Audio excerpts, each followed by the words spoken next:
Olá, mais uma edição do nosso Fizesp Talk, o podcast da Federação Israelita do Estado de São Paulo.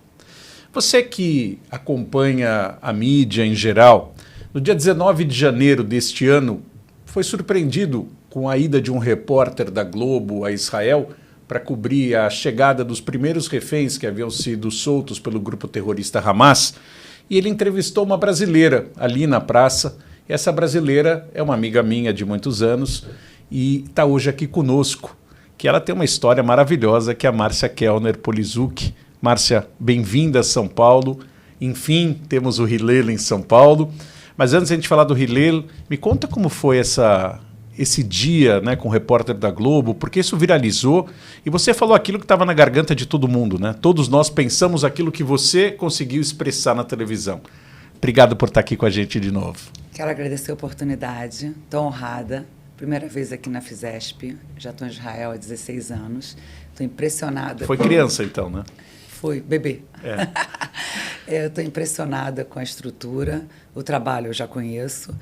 Parabéns e obrigado por me receber aqui hoje. Então, essa história na praça é uma história curiosa, porque eu estou no Rio,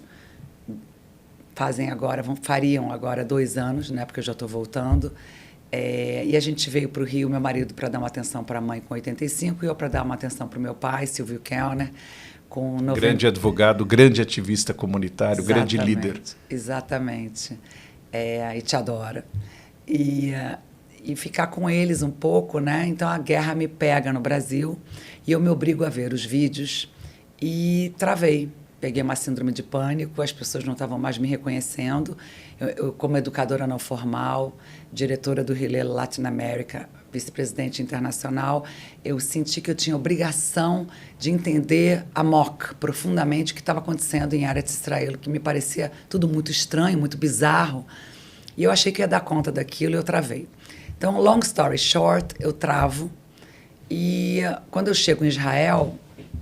eu não consigo, levei vários grupos, é um segredinho, ninguém sabia, eu nunca tinha ido à praça, eu nunca tinha ido ao cemitério de carro, Beire, até hoje também nunca fui, nunca fui ao Nova. E esse dia, esse fatídico dia, esse importantíssimo dia, eu estou em casa e eu vejo o movimento da praça na televisão, eu digo assim para mim, hoje é o meu dia, eu tenho que estar lá, eu tenho que ver isso, eu tenho que passar a ir para a praça, está na minha hora.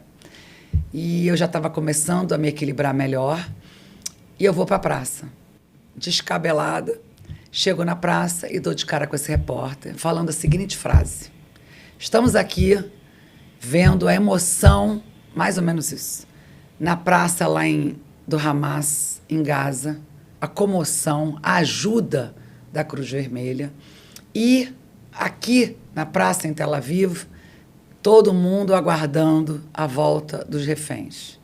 Quando ele para com a câmera e eu olho para ele, na hora que eu cheguei, eu olho para ele e falo assim, você fala hebraico? Aí ele fala, não. Aí eu disse assim, gente, estou contando um segredo para vocês, hein? Boa, a gente gosta de segredo. Aí ele vira para mim e diz assim, não, a gente não entende hebraico, você pode me ajudar? Poxa, você me caiu do céu. Comecei a traduzir para ele todo o movimento da praça, tudo que estava acontecendo, e que tinha as meninas que estavam lá, que a amiga não ia devolver, essa que ia devolver. E aí ele disse para mim, cara, você é tão assim, falante, explica tão bem, você entraria comigo ao vivo? Eu disse para ele, lógico, vamos lá. Aí eu tomei uma aguinha, rezei um Shema bem forte e falei, Kadosh Baruch, vem uma chance aí. Eu tenho que fazer a minha parte, o meu 1%. Vamos lá, me inspira. O resto é lenda, porque o combinado foi eu dizer como eu me sinto como brasileira israelense. E ele não gostou da resposta, aí ele me corta, e aí ele volta a pergunta de novo. Aí vocês têm a reportagem, né? Eu digo que realmente eu tenho vergonha do Lula, eu tenho vergonha desse governo, eu tenho vergonha de ser brasileira nesse momento, eu estou indignada. Você acabou de falar da Cruz Vermelha. Como assim a Cruz Vermelha? Você não disse você. Vocês estão falando da Cruz Vermelha? Cruz Vermelha não apareceu até hoje para dar um remédio, para ajudar os meus bebês que estão lá. para ver um que não tem óculos. Vocês não estão fazendo nada. Essas meninas tomaram tiro, vou usar a palavra até, tomaram tiro e ninguém foi lá ajudar. Ninguém fez nada. A gente soube mais detalhes, inclusive, depois, né? Então, assim, isso tudo é uma loucura. Eu estou indignada. Não, mas como é que você se sente? Nós estamos aqui. Nós estamos resilientes, assim eu me sinto. E estamos aqui valorizando a vida, como sempre, porque isso é a nossa Torá. Estamos trocando 3 por 1000 hoje. Para a gente, a vida é o que vale. Ele ficou, assim, muito chocado. Ficou muito mal. E aí eu ofereci para mostrar para ele o resto da praça e ele disse, basta. Eu disse, tranquilo, tá tudo bem. Mas você acha que o basta dele foi porque ele entendeu ou porque ele continuou com o discurso dele anterior a te ouvir? Infelizmente, ele continuou com o discurso anterior. Eu não consegui ver nem a minha reportagem, só recebi por... Eu soube que ele entrevistou outras pessoas depois e buscou outros vieses, né? Eu vi pela abordagem dele que é outra pegada. E diferente de pessoas que fazem diplomacia e precisam voltar para a televisão, esse não é o meu caso. Né? Eu trabalho com educação não formal, o meu objetivo é divulgar a verdade, é fazer a minha parte. Né? Eu não preciso voltar para a televisão, se não é isso que a televisão quer escutar. Né? E aí eu fui muito incentivada pela comunidade de São Paulo, inclusive, pessoas muito interessantes, interessadas. Márcia, criou-se uma onda, né? E você precisa surfar pela gente, né? Trazer mais conteúdo com o teu jeitão, descomprometida, falando a verdade como ela vem para você. Para mim tem sido difícil, porque não é minha praia. Eu gosto de falar que eu nunca postei uma grama no Instagram antes disso. E hoje qualquer coisa que eu posto é 50 mil, é 40 mil, é 150 mil. Tem coisas que eu postei lá atrás.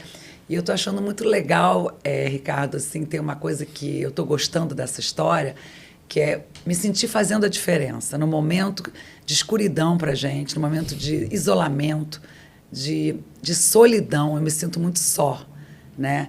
E eu estou conseguindo ver que existem alguns pares não judeus. Na semana passada eu fiz um vídeo com a Fernanda Scaramboni, me convidou. Então, assim, eu estou achando bonito, uma coisa que nasceu disso, e saber que eu estou fazendo o mínimo, né? Então, tem algumas pessoas preocupadas porque eu estou me arriscando, porque eu falo, a Jandira Fegali falou, eu fui em cima também. Márcia não se mete em política, eu não me meto em política. Eu não sou de direita, eu não sou de esquerda, eu sou... I stand for Israel, eu sou uma mulher judia, sionista. Se mexer com Israel, mexeu comigo.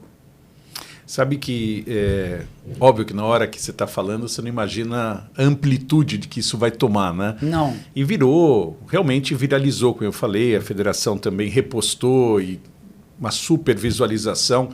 E cada um, eu acho que depois do 7 de outubro, se criou um pouco dessa irmandade e se afastou um pouco as diferenças, né, que a gente pode ter, principalmente fora de Israel, porque em Israel ainda existe uma briga política. Estava lá semana passada, a gente viu que ainda é uma briga...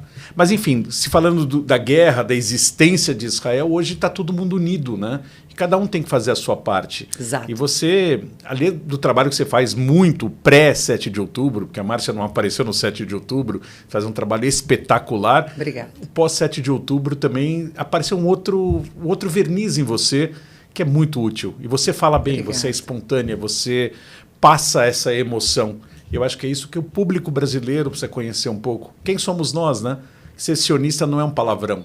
Verdade. Não é ser uma pessoa de extrema direita que quer a morte de todo mundo. De jeito nenhum. Então eu acho que parabéns, Cola Cavodo, pela tua participação nisso. Você faz e acontece e inspira e é um exemplo e está aí.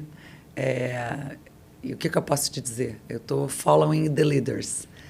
O que vai ser, Márcia, eu queria ouvir a tua opinião do Israel pós-7 de outubro. Porque nós ainda estamos num processo de entender o que aconteceu, acho que vai demorar. Nós temos hoje manifestações enormes, todo o Shabat à noite contra o governo. Você tem, por outro lado, uma liderança do Bibi dentro da Knesset bastante estruturada, ou seja, provavelmente ele não sai antes das eleições do ano que vem. Na tua avaliação de alguém que vive lá, você está no Shetar, o que vai ser de Israel? Primeiro eu queria colocar que eu não tenho posição política, tá? De novo, nem Israel, tá? Como pessoa, como apaixonada, eu fui para lá com 40 anos com minha família, como sionista, idealista. O que eu sinto um pouco diferente de você. Eu não acho que vai demorar. Eu acho que vai ser rápido. Eu acho que basta os reféns voltarem, Bezrat Hashem, logo, porque eles estão no limite. A gente precisa, eu não queria nem seguir sem falar disso, porque eu não quero correr o risco de perder isso.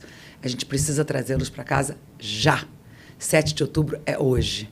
A gente está falando aqui e os nossos irmãos não têm o que beber, não têm o que comer, estão sendo torturados e estuprados. Isso tem que ficar claro para cada judeu e não judeu.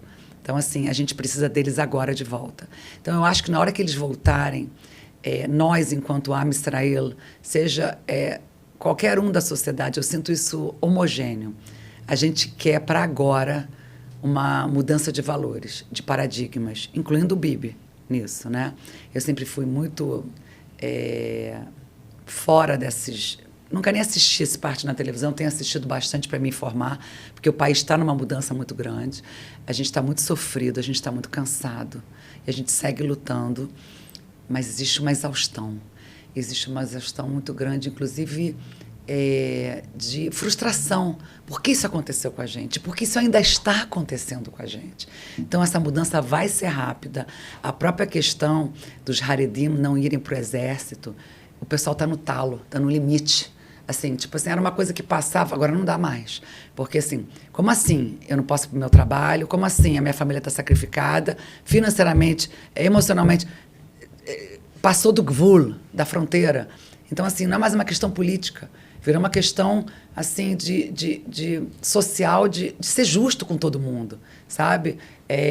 Eu acho que as coisas vão acontecer mais rápido agora. E a população vai exigir. E eu estou vendo uma coisa muito bonita acontecer, e por conta de eu ter viralizado, tem um lado bom, né? Que eu estou sendo procurada por pessoas muito interessantes que eu não conheceria antes, e que eu imagino que essas pessoas vão ser uma liderança nova, né? Por exemplo, a Rachel Goldberg. Para mim, ela é Golda Meir, né? A fala dela, eu tenho até um post que eu fiz, sei lá, foi a primeira coisa que eu fiz lá atrás, eu pedi para a gente traduzir enquanto Hillel Latinoamérica, um discurso que ela fez antes dela saber da tragédia do Hirsch, da última tragédia do Hirsch, né? Ela é uma liderança, a Emily é uma liderança, a Romy é uma liderança, né? Os nossos Hayalim, eles são, então, assim, desse dark, dessa escuridão, a gente tá... Eu lembro de eu falando isso para o Shimon Peres, eu sempre ando com uma Magen David grande, ele, nossa, pequena você tem uma Magen David? Aí eu lembro de eu falando para ele, aproveitando que você me abordou, deixa eu te perguntar uma coisa. Quem vai te substituir? Quem você preparou? Ele falou, nossa, você é muito agressiva. Eu falei, não, eu sou verdadeira. Então, quem? E ele ficou sem me responder. Então, hoje, falando para o Shimon Peres e Zichrono Livraha, eu acho que dessa tragédia apareceram em Israel lideranças desses Hayalim, desse pessoal que foi da reserva, essas mães, eu fico arrepiada falando com você, eles são pessoas que nesses 16 meses lutaram e foram tão altruístas e tão resistentes, resilientes e se integraram tanto a Am Israel enquanto Am. E o Am também, o povo também abraçou a eles. Eu acho que a gente está falando a mesma língua. E eu me sinto representada por eles, e o povo se sente representado por eles. Então, acho que vem uma renovação muito grande aí. Sabe uma coisa, Márcia, às vezes eu não quero cortar esse teu entusiasmo, mas na época do Occupy Tel Aviv, eu tive contato com os jovens que ficaram na Rothschild semanas, né, nas barracas, dormindo, e a gente imaginou uma nova liderança que estava lá, mas a política acabou engolindo essas pessoas porque eles não tinham paciência de entrar nesse jogo político. Eu espero estar errado, eu espero que sim, tenha uma nova liderança, independente dos partidos, porque eu acho que hoje o primeiro-ministro tem 75 anos e a política em volta dele é uma política mais arcaica, e Israel é um país moderno, então está na hora da gente ter essa nova liderança. Está na hora. Eu acho que, eu entendo o que você está falando, como eu te disse, eu nunca tive envolvimento político, eu lembro, obviamente, dessa época, mas eu acho que o massacre é outra pegada. O massacre e o sequestro e o que foi feito com os Bibas e com cada outro, Alon Oel, hoje lá no fundo no fundo dos túneis, com vidro dentro do olho, passando fome. Quando a gente dá um nome para as pessoas, né? O Alan Oelo, que é um pianista, que ele está agora o tempo todo fazendo isso como uma pessoa, como um autista, né? Dito pela pessoa, esqueci agora, fugiu o nome de quem saiu, né? Que estava com ele e conta como foi deixar ele lá, né? Ele foi solto e o Alan ficou. Então, assim, as pessoas estão entendendo cada história, cada pessoa que foi refém, ou que é refém, o país conhece, a família. Então, existe uma comoção nacional, uma preocupação nacional muito grande. Eu acho que isso dá um diferencial para quem a gente vai estar escolhendo para nos representar. Pode ser, eu sou conhecida como uma pessoa muito positiva e romântica, pode ser que seja, mas assim eu estou sentindo. Isso também está me abraçando e me fortalecendo. Há 2 semanas atrás esteve aqui no Brasil o Henrique Zimmermann e eu falei uma coisa para ele que eu sinto de coração. Eu não conheço a família Bibas pessoalmente, mas é minha família. É isso. E quando aqueles caixões pequenininhos chegaram, estou falando com você também, fico todo arrepiado, é como se um filho nosso, né, um sobrinho, um neto, tivesse lá dentro. Então, hoje o Bibas, o pai, né, que sobreviveu, ele é nosso, ele é nosso, ele é nosso. Então, isso é um sentimento que ninguém arranca de nós. É o que você falou, cada um dos reféns, independente da religião, porque tinham tailandeses, são nossos. É isso. É nossa família que está lá dentro. E a gente não vai suportar isso. E a gente não abre mão, e a gente vai para a praça. E eu vou falar para você uma coisa que o meu marido não acreditou quando eu cheguei, quando ele marcou a minha passagem. Eu falei, me dá mais um dia em Israel. Ele falou, por quê? Eu falei, cara, eu já não estou sabendo como é que eu vou largar a praça. Eu estou me sentindo mal que eu não vou à praça. Porque eu acho que a gente tem uma dívida com essas pessoas. Eu agora no Rio tive uma cerimônia que estava uma sobrevivente, uma refém. Karina. Quem estava era a Mica, filha. E eu fui receber uma medalha e eu falei a medalha dela. Eu me levantei e falei a medalha dela. Eu não sabia que ela estava na plateia. E eu disse, eu quero pedir desculpas para você. A gente falhou. Então, acho que todos nós somos responsáveis e a gente precisa fazer o que tiver ao nosso alcance. Agora, na abertura do Rilela, aqui, no meu discurso, eu disse, gente, eu tive essa oportunidade na televisão, o entrevistador me perguntou, falei, eu queria encorajar cada um de vocês, no círculo de vocês, nos seguidores de vocês, na família de vocês, priorizem falar dos reféns, priorizem falar da nossa verdade, do que está acontecendo com a gente hoje. Hoje a gente está em guerra. Tem o cessar-fogo? Não. A gente tem sirene, a gente tem os nossos irmãos sendo torturados. Eles têm que voltar para casa. Então, por favor... E os Hayalim também. E os nossos Hayalim precisam voltar e levar a vida normal, de jovem. Eu que trabalho com essa idade, eu fico olhando para os meninos chegando nos programas que a gente leva para Israel. Às vezes eu paro, chego para trás e fico assim, meu Deus, que realidade diferente. Ele está vindo aqui curtir 10 dias, 8 semanas, a gente tem um internship. Ai, que lindo, que maravilhoso. E os meus Hayalim? Eu tenho jovens que eu conheço que estão há 6 meses nessa brincadeira. Os pais desesperados. Sabe? Só de falar com você eu me arrepio inteira. Então, assim, tem um limite. A gente precisa lutar para que Israel, para que o mundo entenda que esse problema não é de Israel. Ele começa em Israel. Essa ameaça é para o Ocidente. Nós somos só os primeiros.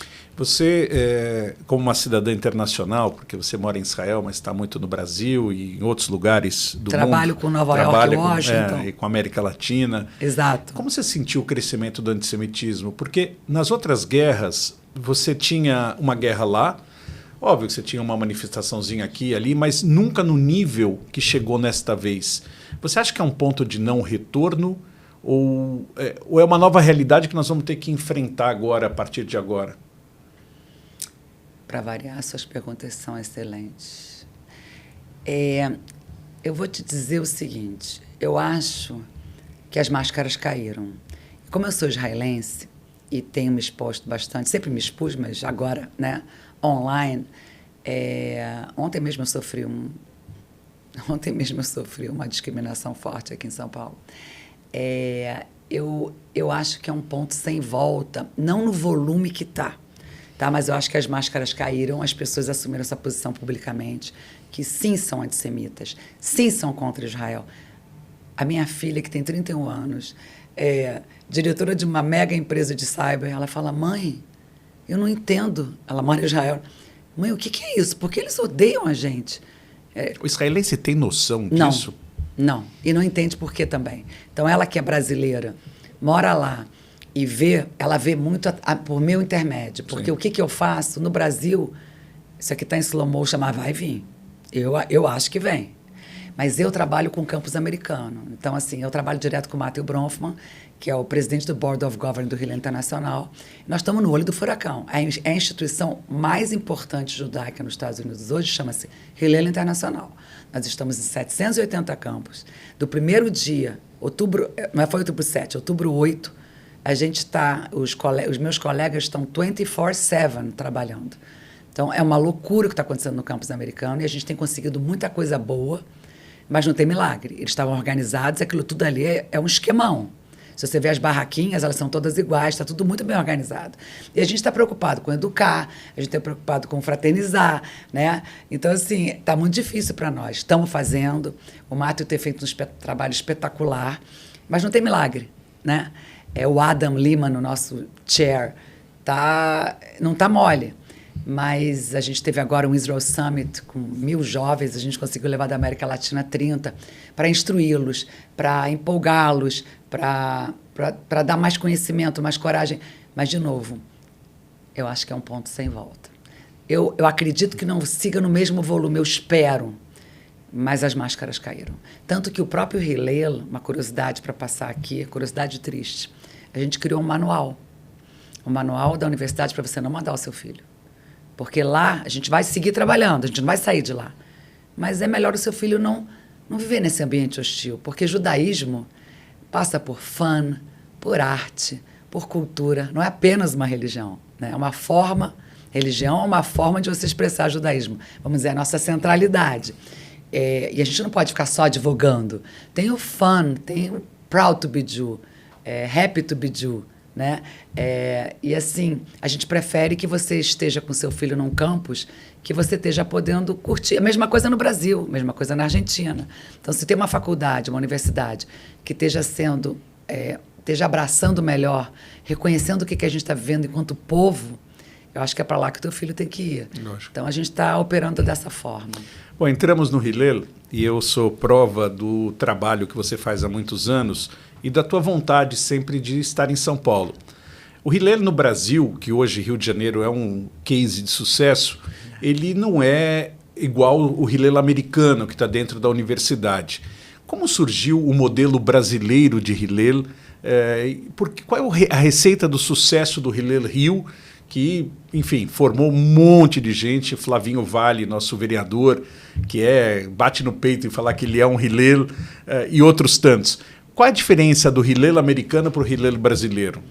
Então, eu gosto de dar os créditos para cada um, né? Então, eu tenho um mentor, que é o Avram Infield é o meu mentor, e o Edgar Bronfman, Zichron Livraha. E quando a gente trouxe a patente na franquia, né, para o Brasil e para a América Latina, eles falaram para mim, Márcia, você customize it. Como se fala isso em português? Você customiza, você faz... Customiza, vê o teu feeling. Forma, isso. E eu gosto muito de dar os créditos, né? Então, a Argentina, o Eduardo Eldstein criou, foi o primeiro, ele criou um business club, e a gente fora do campus. Ele criou um Shabbat plural, que é o seguinte, tem uma sala que vai rolar a linha ortodoxa, tem uma sala que vai rolar o Reform ou Conservative, e a gente fala being united without being uniform. E hoje, mais do que nunca, acho que isso é vital. E o Eduardo é uma pessoa ortodoxa. Exato, mas com uma cabeça saudável. Sim. Né? Então, saudável no sentido de entender o que a Am Israel precisa, que é o que Eretz Israel precisa. Né? Então, assim, é lindo de ver e de viver que você reza aqui, o outro reza ali, e a gente senta e vai jantar junto. Né? E vai discutir, porque não tem nada mais judaico do que a gente discutir, trocar ideias e aprender um com o outro.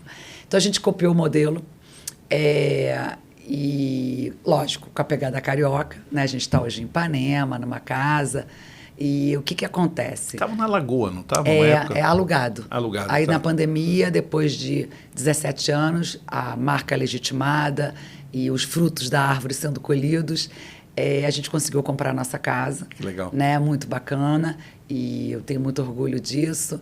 É um board super unido. E o que acontece? O que a gente oferece para o jovem é essa pluralidade, né? Não importa o jeito que você veio, de onde você veio o Flavinho de Niterói. Ele teve acesso aqui a nada. Ele estudou numa escola não judaica. Então, ele chega no Hillel e aí ele vai para um grupo de ação social, um business club, ele vai aprender hebraico, aí ele conhece gente que foi de escola judaica, que não foi. E essa mistura é uma beleza que encanta. Encanta aqueles que nunca conheceram um Flavinho da vida, que tem vários, e encanta o Flavinho, que de repente está num admirável mundo novo. Então, aí ele vai no Taglit. Aí a gente faz o pré e a gente faz o pós. Ele, meu Deus! Aí, de repente, ele vai... Marcinha, Onward? O que é Onward? É um projeto tailor-made que você vai na tua carreira, né? E vão te dar um estágio, e você vai morar em Tel Aviv, uma mini aliá. Eu quero. Né? Então, estou te dando ele como exemplo, e foi através desses diversos projetos, mostrando para eles o sionismo como centralidade, um Israel moderno. Você não é obrigado a fazer aliá. O sionismo moderno, na minha forma de ver, é você fazer ou não aliar, isso é um detalhe. Israel não está precisando que você faça aliar hoje. É outra pegada. É você entender Israel como coração de Am Israel. É de lá que vem a informação, é de lá que vem a vibe, né? E ele entendeu. Ele e todos esses outros, eu tenho muito orgulho de te dizer o seguinte, o presidente da federação hoje do Rio de Janeiro, Bruno, é um alumni do Hillel. O presidente do Colégio Eliezer Steinber hoje, Daniel Orlean, é um alumni do Hillel. Rafael Antac, que deixou há pouco tempo o Barilan, é um alumni do Hillel. Então, assim, é o Hillel mostrando para a comunidade que ele veio para somar em todas as instituições, sem bandeira. É difícil vender o Hillel, vender entre aspas, porque é fácil você chegar, eu sou Corinthians, eu sou Flamengo. A gente é todo mundo. A gente é todo mundo, é o famoso Being United Without Being Uniform, a gente vem para agregar, e o jovem gosta disso. É ele saber que tem várias formas, muitas deles falam, mas sim, eu não sei se eu sou muito judeu, porque ele acha que é só botando o tefilim. Eu falo, cara, olha só, eu acho o tefilim o máximo, meu marido bota, meu filho bota, é uma antena, é um momento incrível na tua vida, mas você não é menos se você não bota, tá? Tem outras formas de expressar o teu judaísmo. Então, esse jovem que me perguntou há pouco tempo, vários me perguntam, mas tem um há pouco tempo que me perguntou, ele foi para a Polônia fazer ação social, ele faz nossos projetos sociais no Rio. Tem algo mais judaico do que tzedakah? Tzedakah é justiça. Tzedek é a nossa base. Então, assim, pode ser que ele chegue no tefilim, pode ser que ele não chegue. Eu acredito que ele chega, porque é uma antena que ele vai curtir muito de estar ligado, né? E a gente incentiva isso também muito. Assim, eu já tive lá no Hillel, no Rio, e, enfim, sou fã incondicional. E sei dessa luta por São Paulo, que é uma outra realidade, apesar de a gente estar a 400 quilômetros do Rio de Janeiro, somos comunidades irmãs e nos damos muito bem, mas é uma outra pegada. Vocês chegaram em São Paulo trazendo simplesmente Hillel Neuer, que é um nomaço, que foi um evento maravilhoso. Colocaram gente como Fabinho Topchevski, Daniel Bialski, gente muito legal, a Estefânia, que está trabalhando com vocês agora. Quais são os planos para o Hillel São Paulo? De que forma você pretende criar esse case de sucesso? Então, não sou eu que estou criando, né? A gente tem uma diretora. Mas a tua energia está em tudo. Eu estou ajudando com maior honra, estou honrada, estou emocionada. É a maior cidade do Brasil. Eu falo que é Nova York, né? É Nova York, eu estou assim, emocionadíssima. Como disse meu marido, ele me vê animada assim, há muito tempo. Eu estou muito feliz, honrada. O Matthew Bronfman também, ele não pôde vir, mandou um vídeo, na minha opinião, lindo. Acho que vocês têm que passar e ver, reconhecendo, né, o que é a gente chegar em São Paulo, né? E numa comunidade tão bem estruturada, tão bem arrumada, que é um exemplo, né? E o que acontece? Entre o Fábio, que não é Fábio, ele briga comigo, é Binho. E entre o Daniel, que briga comigo também, que é Biba, e a Estefânia, que eu já conheço há pelo menos 15 anos, é uma profissional ímpar, completa, entre eles o que a gente tem conversado é que tem coisas como o Edgar Zichronol Ferrar falou para mim, que a gente tem que customizar até do Rio, como você sabiamente falou agora. Então, tem coisas que não precisa aqui. E tem coisas que sim precisa aqui. E que não precisamos fazer muitas coisas, precisamos fazer coisas pontuais, né? Então, assim, nessa cidade, se prepara o jovem para estudar fora, né? Nas faculdades americanas, né? E a gente tem projetos lindos para isso. Nas faculdades israelenses, a gente tem projetos lindos para isso, de de ir lá visitar antes e poder escolher, né? E nos Estados Unidos a mesma coisa. Então, a gente tem um projeto que é ímpar. Na Argentina, agora a gente recebeu 15 grupos. Você imagina você, FISESP, Hillel, recebendo aqui, como recebemos agora na Argentina, no Rio recebemos Colômbia, para Alternative Spring Break, 40 jovens de diferentes faculdades, para passar cada um dessas faculdades uma semana em São Paulo, conhecendo as instituições, conhecendo os jovens, se juntando, e os jovens daqui poderem fazer a mesma coisa para lá. Então, assim, eu sempre falo, se for só para isso, dá ieno. Lógico. Dá ieno. Então, ano que vem, vamos ter aqui pelo menos... A Argentina recebeu esse ano 15 grupos, vamos ter 7 em São Paulo? Tá ótimo. Então, São Paulo no mapa das faculdades americanas, né? E os jovens daqui no mapa de lá. Então, Colômbia já quer convidar o Rio para ir para lá. Passar uma semana, conhecer, estar no campus. Essa vivência, só de falar, eu me arrepio. Se for só para isso, dá ieno. A Argentina recebeu Brown, MIT... NYU, UCLA, Silicon Valley. Gente, isso é fazer parte de uma franquia. Rede, né? Pronto, você falou a palavra. De uma rede de 100 anos. O Hillel é centenário. De uma rede que tem 780 dentro dos Estados Unidos, em todas as faculdades, e Polônia, Alemanha, não posso esquecer de ninguém, Israel, Rússia, Ucrânia, Argentina, sendo que na Argentina, Buenos Aires e Córdoba, e Uruguai. Se eu esquecer alguém, me perdoem. É fazer parte disso num momento... Eu acho que Hillel chegou em São Paulo num momento tão oportuno, porque nunca Am Israel e Eretz Israel precisaram tanto. A gente está muito só. E a gente chegar numa cidade como essa, que é a mais importante, com a maior população e a mais bem estruturada, é você poder usar da melhor forma o knowledge e o content que o Hillel traz, né?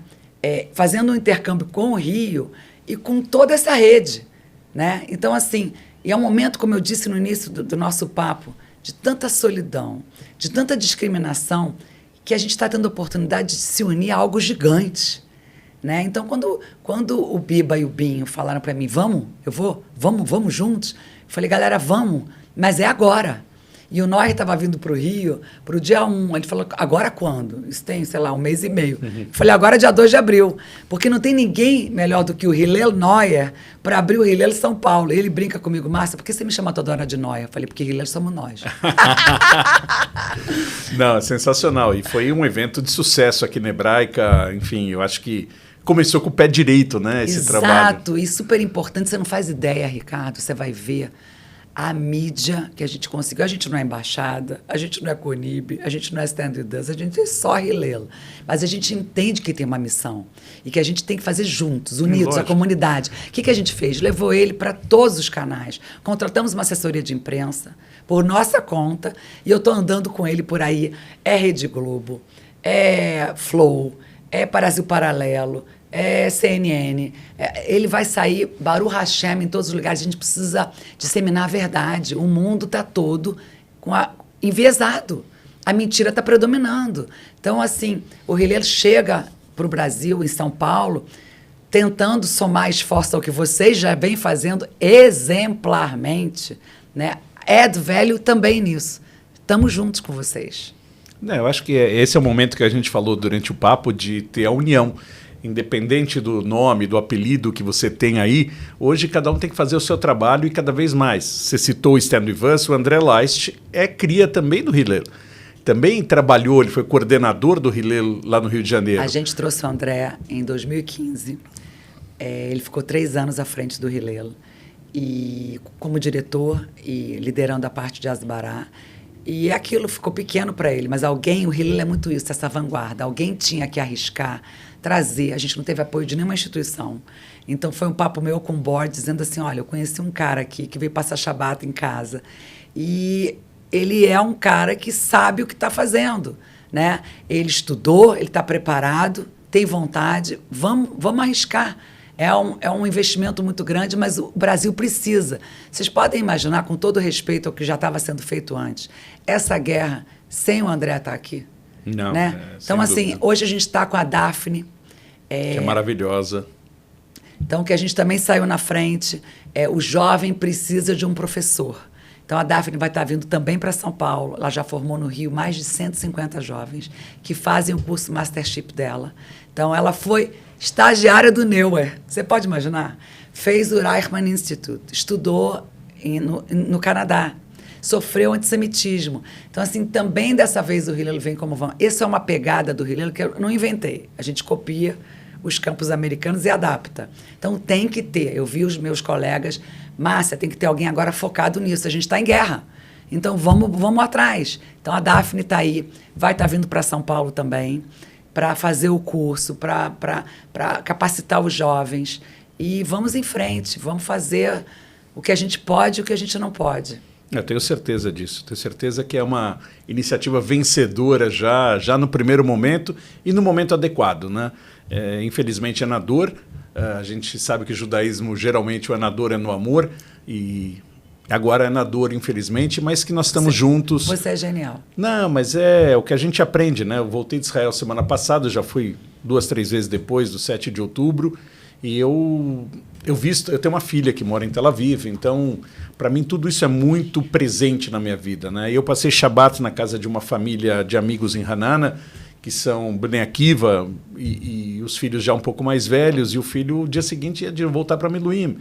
E ele tinha crianças pequenas, e o filhinho dele estava com gripe, e a mãe tem que trabalhar, e eles moram em Jerusalém, e os filhos, então o avô, acabou o Shabat, ele pegou o carro, ele foi para Jerusalém para ficar com os netos, porque o filho foi para Miluim e a nora foi trabalhar. Então, é uma realidade que o israelense sofre na pele, que às vezes aqui a gente não entende isso. Por outro lado, o israelense não entende que existem milhões de judeus fora de Israel que hoje estão sofrendo também. A guerra também chegou aqui. No Brasil, acho que ainda menos, nós estamos num oásis, mas na Europa, no Canadá, nos Estados Unidos, nos campos americanos, nós estamos em guerra. E é uma guerra também que a gente não sabe quando termina, porque ela não é feita com armas, feita com palavras, com ações, enfim. Então, cola a voda ao Hillel, ao trabalho. Bem-vindos à comunidade de São Paulo. Obrigado, contamos com vocês. Com certeza, com certeza. E a federação é uma casa para vocês também. Assim Esses 3 nomes que você citou, a Estefânia, o Binho e o Biba, são da casa e vão continuar frequentando essa casa e podem contar conosco para qualquer coisa. Muito feliz. Eu já sabia, mas é muito bom sempre escutar. Márcia, muito obrigado por estar aqui com a gente. Obrigado pela oportunidade. Obrigado por honrada. Passar essa energia tão legal que você tem. Obrigada. E Am Israel Hai sempre. Am Israel Hai. Gente, vamos lutar, cada um como pode, para que a gente possa bring them home now. Agora. Temos que trazer os reféns já para casa. Agora. E que eles possam passar o Pesach já na mesa com as suas famílias. Com a liberdade que a gente precisa. Exato. Am Israel Hai. Você que acompanhou esse nosso Fizesp Talks, se você ainda não curtiu ainda a nossa página, curte lá, aciona o sininho e aí você vai poder saber de tudo o que acontece na comunidade em Israel. A gente volta com mais um episódio em breve. Tchau.